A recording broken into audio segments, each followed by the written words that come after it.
flexibility, really. At this point, EgoBoys can take a guess at the laning situation, but anything goes, really, at this point.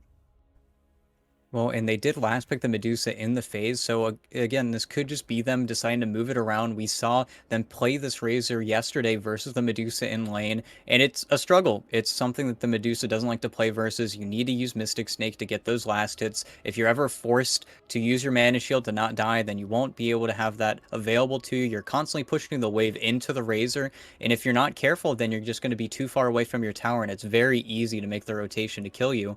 So Undying, they're a complete straight face. We have no idea where anybody's going so far, and they could really keep it very hard to decipher what their draft is up until this last pick. They could really just stay open. It's a very scary draft. EgoBoys, meanwhile, coming in with the Dark Willow pick, not too bad. It gives them a little bit of aggressive potential and a pretty sizable amount of lockdown, so that honestly could play a pretty big role pre-BKBs. The Terrorize in particular from the Dark Willow could completely break up what Undying are trying to do, given, I'd say, the right scenario. Undying would have to be sort of grouped up pretty significantly to get everyone hit by that Terrorize, but the potential is at least there. They're going to have to keep their eyes open, make sure that they've accounted for the Dark Willow's position before they try to make any major moves.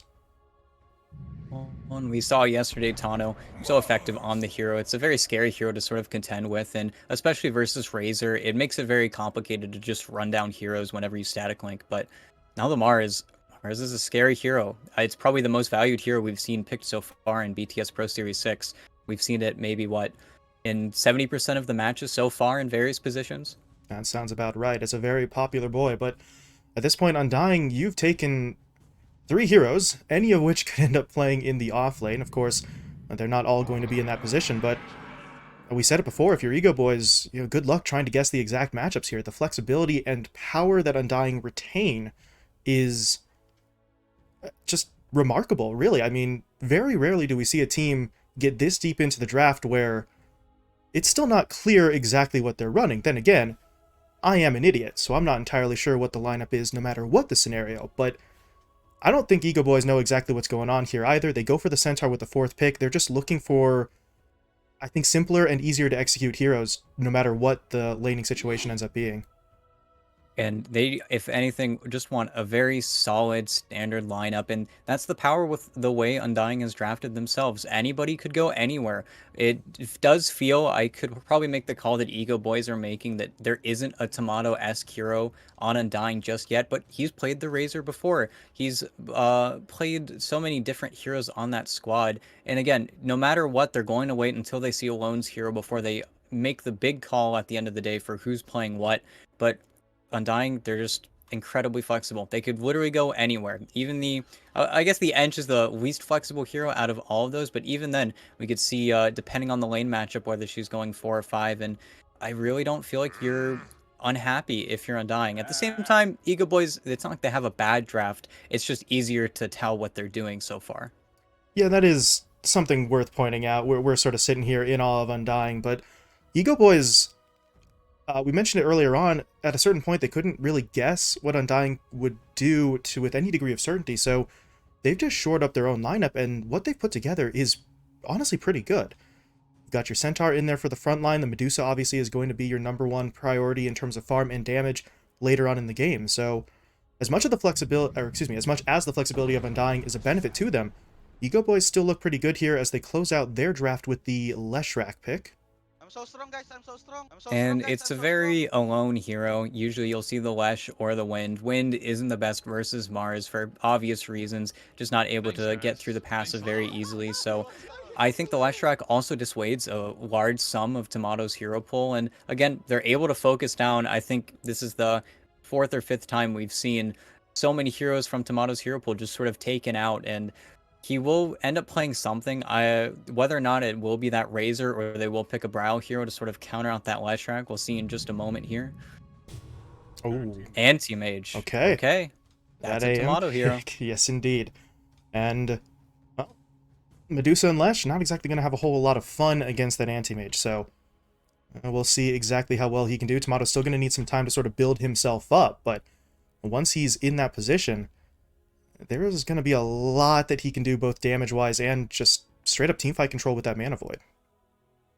Well, and we even see Moon Meander on that Mars. They've just completely swapped it around. They want a ranged hero versus that Leshrac mid. Really depending on what Alone was going to play, whether he was going to go Ember Spirit or one of his other classic heroes, they could have molded their draft to fit whatever. But getting I'm so Saberlight on strong, this guys. I'm so Enigma, we strong. still have that Good sort game, of base TD. advantage that we talked about early in the draft, where Ryze is going to be missing creeps. They're creeps that he will not get just for the straight up matchup. Just because there is an Enigma in the game, you're going to be a little bit slower than you should be, and Tomato will definitely try and get a little bit ahead in that matchup in that sense and try to get his Battle Fury as fast as possible. But again, I'm not a firm believer in the anti-mage. Just because the sensor hero, it still hurts. You're still going to get clicked. It's definitely a risky hero, but again, Tomato, he's a master. He's going to get his farm. He's going to take over the game, and it's one of the big fears where even if he's on a sort of a subpar hero, if he's able to get his game plan and go ahead with it, then it's going to feel like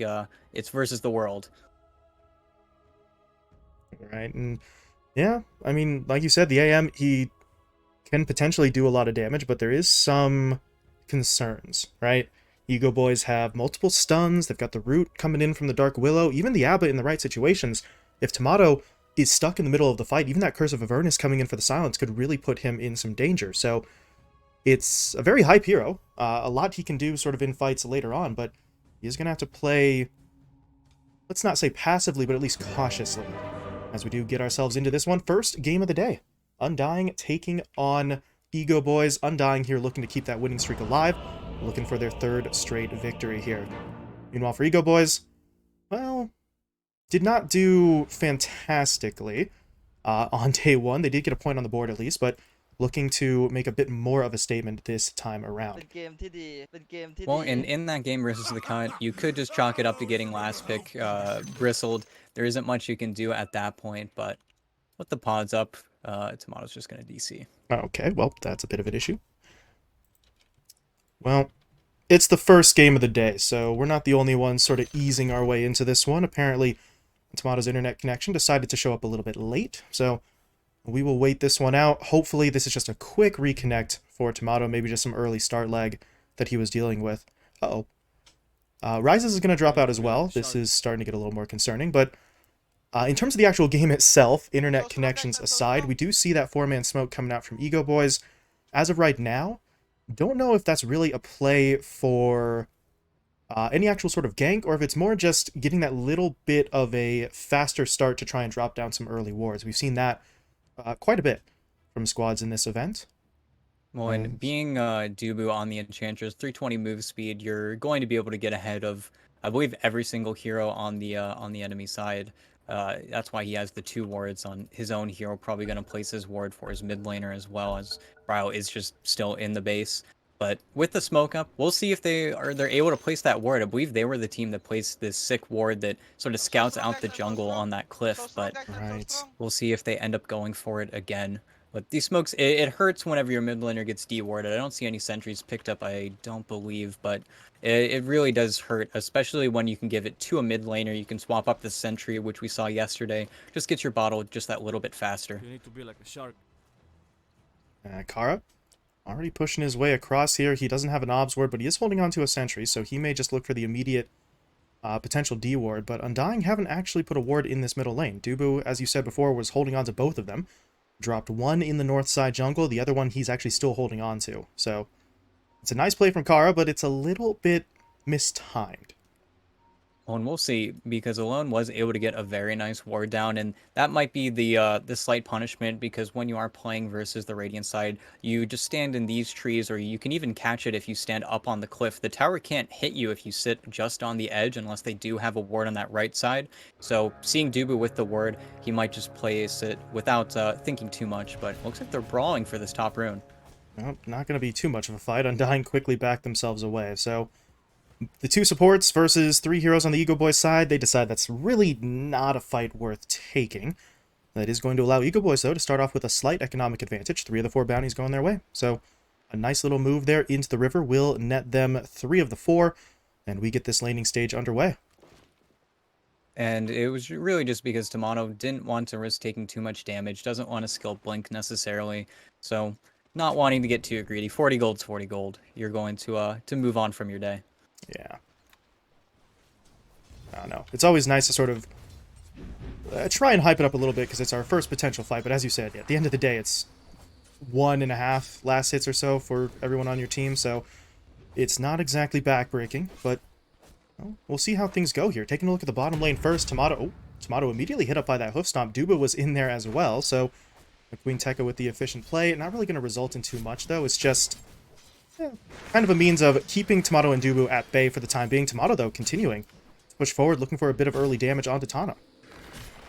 And you have to be so careful with these brambles. You don't want to walk into too many for free and don't want to eat too much spell damage. As level 1, you have pretty decent base stats on the anti-mage, but you don't want to be forced to spec into too much regen. If you can get this Ring of Health by your first set, then you're very happy on this anti-mage. That's why we see him sort of rushing it, but maybe with the Enchantress, could go for a little bit of those base items beforehand. Also, want to point out here, up in the top lane, Moonmeander, technically in a support position, but he is effectively holding this lane by himself. Saberlight has actually gone straight into the jungle with those Eidolons. So this is ever so slightly greedy, but if it pays off, we have seen this one work out before. The Enigma and the Mars are both going to be able to get a little bit more than they would if they were just straight up sharing the lane. So we'll see if they can sort of distribute that farm. What we see with sort of the higher end, not even higher end, but more experienced teams is they really flip-flop with these positions more and more. And like you said, if they can get away with this, Saberlight is going to have a very free time. He hasn't really been sort of hunted or prosecuted by the Abaddon yet, just because Moonmeander, he's biting the bullet. He's getting a lot out of this lane, though, as Rises, he still needs to snake to get a lot of these last hits. Otherwise, Moonmeander will just knock him back and get a few more denies than he probably should. So I mean, Undying are getting away with the greed as of right now. That's working out well. Moonmeander, he's occasionally taken a little bit of damage here, but not enough to really put him in any danger. So this is going to be something that EgoBoys will have to sort of keep an eye out for. They can't afford to give up too much. Is Bryle able to get himself away alone, just sort of misjudging the splitter there. Over on the other side, though, Duba and Tomato jump in onto Tano. They are going to be able to bring him down. Tomato, though, has to make sure that that doesn't happen. Double Edge gets in there. That range, normally pretty short, but the Centaur is able to get into range for the spell, and Tomato will be taken down. And it looks like it was just the level 2 pop, the enchant, taking a little bit too much damage, and even though he had the Shadow Realm, they must have gone as soon as it was over. It isn't the worst case scenario. He is able to TP mid, get that bottle refill on alone, but unfortunately he missed the ward with his sentries. That sucks a little bit, but again, not the end of the world, especially with Queen Tekka picking up the kill. I was going to say, how close was he? That is so close. Unfortunate. But, well, at the end of the day, yeah, Tano goes down, he gives up first blood, but getting the kill back onto Tomato is largely going to sort of even that one out. And as you said, Tano immediately tries to make the most efficient play possible. He refills his teammate's bottle, he doesn't quite get the D ward, but now he's back down on the bottom lane, and he's going to snipe out a courier. It's only Dubu's, so not quite as, actually, I say not quite as valuable. Look at what was on that. Salve, Mango, some wards coming out as well, so that is actually going to hurt. So it's going to suck a little bit if you're Tomato in this situation. You are still full HP, you did die, you did TP back, but now Queen Tekka, they could just sort of zone him off the wave if they're not too careful, because Tomato, he wants his Ring of Health, but they do have the slow creep. Dubu does have the strongest creep in the game for him right now, so he's going to be really obnoxious. Yeah, that Ghost just so exceptionally stupid to deal with, as Tano is going to find out firsthand. He's getting slowed up already. Tomato wants in, but no, there's going to be the Shadow Realm coming through, keeping him safe for now, as Dubu's the one who's actually falling, but now Tomato is into the fight. This is going to get a little bit risky, and yeah, Tomato doesn't actually want to go for it. Tano, though, still in danger. Dubu can do it by himself. Pushes his way forward, gets the kill. Now he has to get away from Queen Tekka, though. That double edge is only level 1, but it still could be enough, but there's that Ghost again. It is... Oh, it's so annoying. As Centaur not able to get himself into range for that final bit of damage. Well, that's why typically we see them block out both camps, and we'll probably see Dubu stack the small camp in a moment here, but we usually see even the small creeps. If you get lucky, you don't get too poor of a creep, you get something nice, then you just get to stack it, and now there's a Harpy waiting in the camp as well, and that's the next best creep. And this is why we see the Enchantress banned, especially on the Radiant side. Yeah. Underneath the tower didn't matter. Yeah, Tano goes in. Greedy is probably the right word for that one. Tano just drops down the Bramble Maze, gets the bonus damage from the Shadow Realm, and that is unfortunate. A bit of a mistake on the part of Tomato, but, well, I don't know. This early on, normally I would say he's farming at a rate where these deaths are going to be only minor setbacks, but You take a look at him on the chart right now, he's kind of far down there. 18-3 is not bad, but you compare it to the farm that, say, Rises is getting on the other side, and even Queen Tekka actually in this lane. It's a little bit concerning early on here. And that's sort of the issue with this anti-mage hero. You do get zoned off. This is a centaur. This is a very, very annoying hero that you have to contend with. And now that he has the Ring of Health, he does have a few more options let out to him. But Queen Tekka should be able, once he has, I think, maybe 1 or 2 more levels, to completely zone Tomato out of the wave. Otherwise, he's just going to take way too much damage. Meanwhile, Bryle getting a little aggressive onto Alone here in the middle lane. He popped the ult. Alone trying to fight Bull. Trying to fight back. That got a little close. Nice play in from Kara, though, dropping down the Aphotic Shield just to make sure. And now Alone, it's not going to matter. He bottled up a regen rune, so all the risk that he takes there at the time, maybe not the smartest idea in the world, but he's going to be okay. Heals up to full once he pops that bottle and should be okay. Meanwhile, Saberlight, he's pinging out Rises. I don't think he can really do this by himself. The Centaur's coming in, or Centaur Conqueror, rather, excuse me. They blocked him off. So they're going to try for it. Rises hit up by the Malefice. He's got the armor reduction in there as well, but the Stampede from the actual Centaur will get Rises away from the fight. Kara, though, still slowed up by that enchant. They're going to go in for the Spear Stun as well. There is a shield available for Kara, but he's going to get stun locked. Oh, not dead just yet. Perfect. And yeah, as you said, Alone comes in. Nice stun onto 2. Dubu and Moonmeander both dead, and Saberlight, get the hell out of there. TPs himself away. He will be able to make it back to the base, but EgoBoys with the perfect turn. They lose nothing, and they get 2 kills. Ooh. Oh, they okay. Dubu. Well, Kara. Well, they don't lose nothing after all. Centaur coming in there. Just a few seconds left on his lifespan, but he's able to find the kill for Dubu. But this is sort of the issue with Undying's draft, is that you have the Centaur hero that you haven't and you can't touch anymore. He has his Vanguard. Tomato's going to have to sort of be a nomad now, finding farm, going to get his treads, and then work towards that Battle Fury. But you've kind of gotten really greedy with your draft. You sort of have 2 offlaners at this point. Saberlight's going to try and get as much farm as he can in such a short period of time. There's a ward scouting him out, but the relative strength, though, of this Centaur and of this Leshrac, I feel like they've gotten a little too much out of the lanes. They really have to be careful. Oh, Tomato blinks. What is this? They're going to die. They're going in for it. Alone starting off the fight. Nice splitter stun. Queen Tekka follows it up with the hoof stomp, and there's no way. Yeah, Tomato didn't have the blink, so he tries for the Mana Void, doesn't get it off in time, and he will be taken down. That's his 3rd death now in the first 8 minutes. I said before it was concerning. It's gone beyond that point now. This is alarming for Undying. Can you take a look at his skill build? Does he have stats? He's 1-1-1-1 at level 6. Yes, he does. 2 points in stats. In top, Black Hole.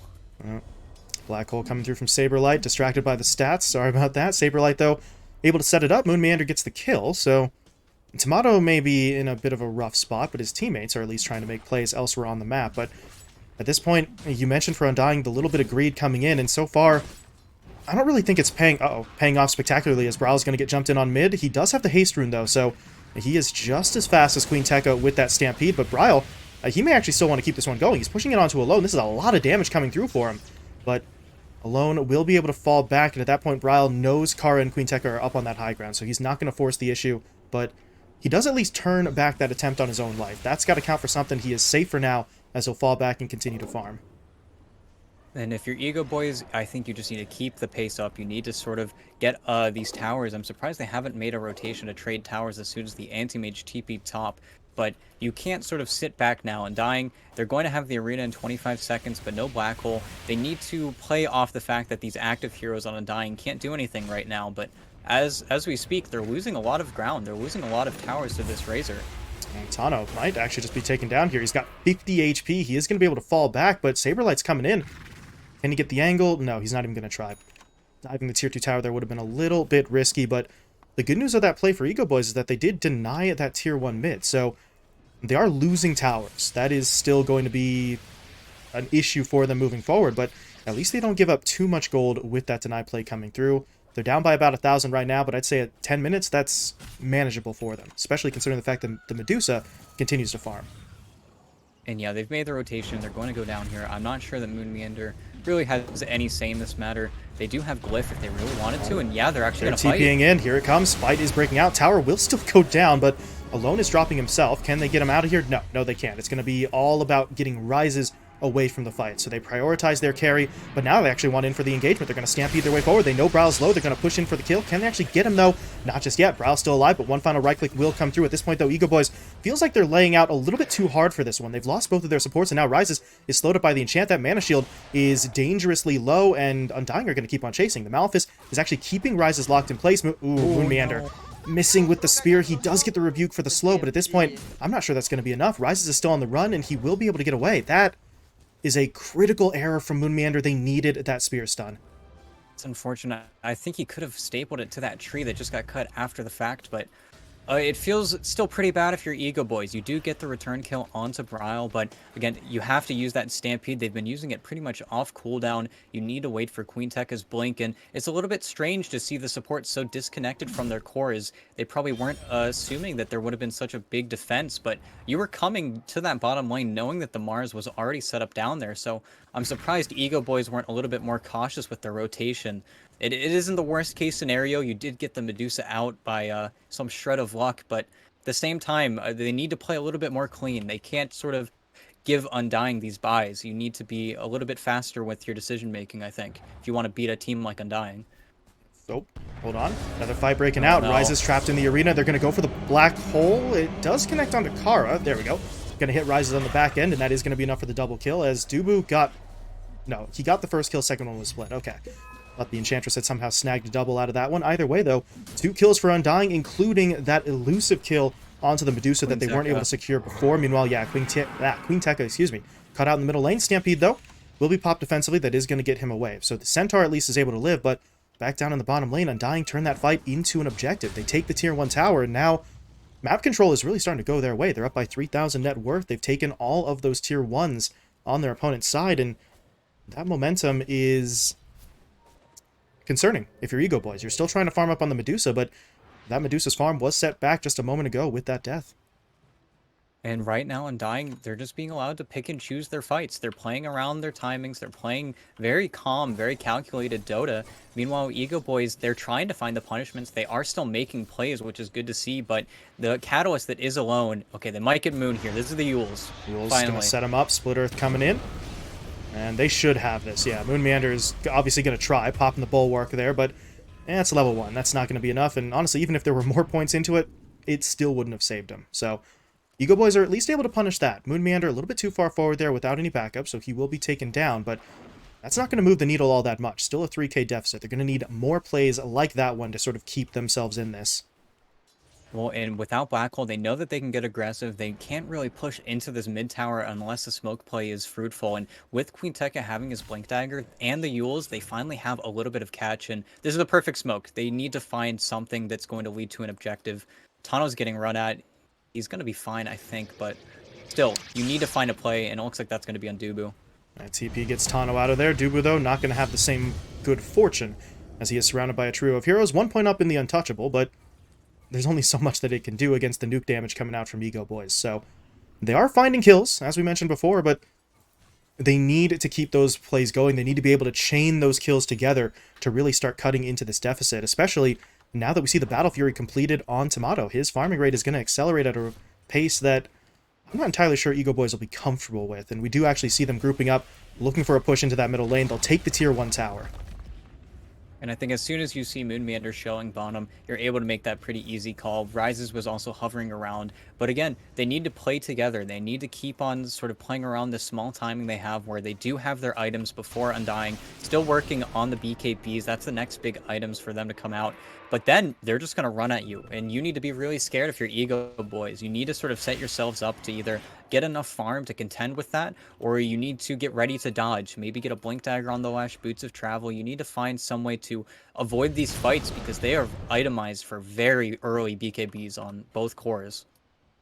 Alright, Leshrac, as of right now, not giving us too much of a clue. Alone has not queued anything up right now. He's sitting on about 1,500 gold, so the bots could be the play, as you mentioned. Could see something like a Blink, or maybe even just a straight-up BKB purchase for him if he's feeling that defensive, but he has not made the decision yet. But he is still farming, though, so that bankroll is going to increase a little bit. Meanwhile, for Rises, has himself the Manta, so first sort of major item online there for the Medusa, as he is still at this point holding on to that top net worth spot, but we see that lead starting to decrease the longer Tomato farms up with this Battle Fury. Meanwhile, his teammates pushing across the river there, they were looking for a bit of a fight, not actually able to find it, but they are sort of on the offensive right now. And you do have to be careful. You can't really eke into that triangle just yet. You are going to have a little bit of troubles. You don't have a blink dagger. You've itemized to be tankier instead. And Kara getting the knowledge, getting, if anything, tanking a lot of these enemy spells. That's exactly what you want. And Undying don't have a great way in just yet. Okay, Stampede is going to get EgoBoys directly in there. Saberlight already taken down. Dubu dropping low as well. He is not going to be able to make it away. Can't deal with the Pulse Nova and the Edict at the same time, as Alone picks up the kill. And EgoBoys, they're starting to put it together here. I mentioned earlier on, they got to keep on sort of chaining those kills together. That's exactly the kind of play that they need to continue to make. Over 800 gold into their pockets as they do finally cut that net worth deficit below 3k. And it's sort of the Undying, and we see it sort of time and time again show itself where Undying, they get a little bit too greedy. Their play doesn't work out. They're a little bit upset about it, so they stick around a little bit longer than they should. And we saw that yesterday in a few scant circumstances where they definitely do find the punishments. But at the end of the day, that's why they always get Tomato up on these sort of heroes, where there will be a situation where once Tomato shows up to these fights, you do not want to show up to the fights. You need to run away. You need to dodge him out. And they're still trying to make this play top, but I don't think they're going to give it to him on EgoBoys. No engagement there. The Medusa will simply fall back, rises. At this point, really not looking to deal with that. Bryle, down in the bottom lane, might be in some trouble here. The Terrorize is going to come through. That's going to run him into another Bramble, and Alone, with that much setup, is free to just dish out the damage. Bryle taken down. A nice little two-man game there from Alone and Tano. And that's where, if you're Undying, you do need to be careful. If you itemize for these VKBs and still end up losing the fight because the fight drags on a little bit too far, you die before you're able to get those VKBs off, that's when this game can actually completely flip on its head, especially once you get to the point where this Medusa might be able to do or really get enough damage out to kill Roche. You have Abaddon. The Curse of Avernus is so effective versus Roche. It's an objective you always need to be thinking about in the back of your minds if you're Undying. And really, up until these BKBs, they haven't been able to find the engagement. They really don't have initiation aside from just walking up and arenaing someone, and that's why Moon is itemizing for this Blink Dagger, but still, we're still working on it. We're still waiting. Yeah, still about 400 or so away from it. So, honestly, he only needs maybe a couple of minutes of farming priority, and he's going to be good, but he hasn't quite been able to get that free space just yet. But outside of that, as you said, who else sort of makes the play here outside of maybe just having Tomato blink in? But if he blinks in, then he's waiting a couple of seconds before he could potentially get it back out. So that seems a little bit too risky to rely on him, which means you got to get Moon Meander farm here. He's right now just Tomato's sitting. not going to show up. He's going to keep farming. He does not want to make any plays until he can at least get onto the backline, maybe give Tana a little bit of trouble, because that's sort of the power of the Dark Willow. Any person that gets blinked on, they're immediately going to get terrorized. They're immediately going to get Bramble. And if you pop the Manta aggressively, there's always a chance for you to get sort of caught up in the spells of EgoBoys, and you're just a dead AM. And Bryle again. All right, Tano's going to go in for it. Queen Tech is there with the blink into the stomp. Can they actually bring Bryle down, though? They're getting close. They need a little bit more damage. Haven't gotten it just yet, though. Bryle force-staffed out of the fight. He will survive. And now look at that. Moon Meander coming in, dropping down the arena. It's more of a defensive play than anything else, but it gets Tomato back in. Saberlight's in with the Black Hole as well. Oh my god, EgoBoys. They just walk right into that one. They think at that point that they have the fight so well in hand, and Tomato comes in there for the ultra kill. It's all set up, though, by Saberlight. What a play from the Enigma. And sidestepping the Terrorize. The Terrorize was going to hit onto, too. Moon Meander was the only person affected by it, and he found it. He found the one way that he could walk up. No BKBs, and to start off that fight, Bryle getting Force Staff just barely out of the range of the Leshrac with Dubu's Force Staff. That was just incredible team play coming out from Undying, and I mean, a well-deserved four-man wipe. They even got him the Undying, or the Abaddon, before he was able to get anybody to safety. Nobody was able to be saved in that situation. I think that was straight up the best teamfight execution we have seen from any team so far in this event. I know it's only day 2, but that was something else. As you said, Saberlight, no blink, no BKB. He's in the perfect position anyway. And speaking of positions, the Centaur's not in a great one here. Queen Tekka's going to get caught out in the middle lane. Can they actually burn through him? Tomato going to blink his way forward. He should have enough damage. The enchant comes through from Dubu just to make sure. And that's going to be Tomato picking up the kill. So Tomato went from 0 kills to 5 in the span of about 2 minutes. And all of a sudden this AM, he's big and he's looking to keep on pressing forward. Oh, and this is where, if you're Ego Boys, unfortunately, you can't get scared. You need to still play around the fact that they don't have their spells. And this is a good kill on Dubu, but do have to pay They might get anything for Moonmeander it. as well, actually. Oh, maybe not. Here comes Bryle into the fight. He is going to sort of provide that little bit of backup, as Alone's just going to TP himself away. Tano and Kara, though, well, they don't exactly have the same luxury. They're going to stick around. Terrorize comes through onto the Razor, but yeah, okay, never mind. That's going to be the end of the fight. Thought maybe with Rises nearby, they might look to keep pushing that, but once they see that Tomato was sort of making his way over as well, they decide this is not a situation that we want to stick around for. Well, and without Black Hole still for another 80, without the arena, maybe they try to make a play, but this is what you need to not allow yourselves to get into this pit. You can't get afraid of Undying, because as soon as you start over-rotating, as soon as you start overreacting, especially with this Medusa Ags now being online, then this anti-mage is going to start to run you over. He's got the Scotty queued up. He still has to pick and choose his fights very selectively, but if we don't see Ego Boys on the Undying side of the map, I just feel like Undying are going to farm themselves to a victory. They've already got their double BKBs, now Blink Dagger queued up from Saberlight. This game can only get harder for Ego. Where? What? Okay. Is I'm that not to entirely. say Kara? I don't even know. I don't think Kara was in that much danger. That's an interesting one from Queen Tekka. Might have tried to pop it preemptively, and then they ended up not really needing it, but Oh, Rises. I was trying to find the fire there. As, yeah, Rises will TP himself out. So that is Stampede on cooldown for a bit. Well, and that's really their best defensive tool. And that's the way that they can get in and out of these fights. And another reason why this Mars feels so good, and it's a big reason why they picked it at the end of that phase after seeing Centaur. That's really the hold, and they're getting away with really two offlaners here. We see the farm, it's very split, almost split 50-50 between Saberlight and Moonmeander, and once you get Blink Dagger on Saberlight, it's going to be the Saberlight Enigma that we've seen time and time again. He always gets 2-3 people in those black holes, and without really any great way to counter it, maybe Kara is able to get some sort of save, heal up anyone, but once you get dragged into that hole, even the Abaddon can't do much for his cores. Yeah, meanwhile, for Rises, did get his hands on that Aghanim Scepter, so he does have the Mystic Snake upgrade. Up against the BKBs, that may not be quite as effective, but against some of the maybe less farmed heroes, they could make something happen. And speaking of which, Queen Tekka blinks in, hoof stomp into double edge there onto Bryle, but Bryle's still pushing forward. He gets the static link onto Rises. Rises just has to back off. Nice play from Tano, though. Drops down the Terrorize, breaks that tether, and they will fall back successfully. So, oh, okay, maybe not. Moonmeander wants in, dropping down the arena into the spear. Kara immediately gets that ult popped, and he's going to be sacrificed here. No way out for him. Tomato will pick up the kill. And I don't think Ego Boys really want to push back in. They're not even grouped up in a manner that would allow them to go for any sort of secondary engagement. Well, and that's where we see Alone just completely creep-cutting bottom wave, sort of saying goodbye to his teammates, making the split out, getting that wave in as far as he can. But again, they have a wave mid. They haven't really been able to play the pure split push game. They still need to respond with 5 heroes to maybe find a situation where they can sort of punish everyone. But again, they're just going to wait for Arena. Once they have Arena, they're going to feel a lot more confident. They have the black hole available to them now. And for Ego Boys, knowing that you don't have Stone Gaze, knowing that you are sort of falling behind in this game, they have to be really scared with how this game is going. Queen Tekka hit up by the Malphus. Good play in there from Kara, though, to drop down the shield. The Stampede will now be used. More of a defensive measure than anything else, as they will back themselves away. Or maybe not. Tomato wants in. Kara's taking a pretty substantial amount of damage here, while Bryle managed to get the static link onto Rises once again. He's just going to charge his way forward. Moonmeander comes in, connecting with the spear stun. Where is the backup here? Kara comes in with another shield, but Rises is still stuck in the middle of this fight, and the Mana Void will bring him down. Now the Black Hole deployed, locking down Alone, and Ego Boys are just falling apart. 2 of their core heroes dead. The rest of the lineup has no choice but to make their way back to the base. And they may not make it out. Tano going to get hit up by the arena. Yule Scepter going to be coming in defensively, but he's still trapped up inside this arena. Nice play, though, with the Terrorize, trying to create a little bit of separation, but Tomato's still going in, charging forward, going to be able to find the kill. Meanwhile, the spear pushes Queen Tekka out of the base. He is now vulnerable, and he is not going to make it home.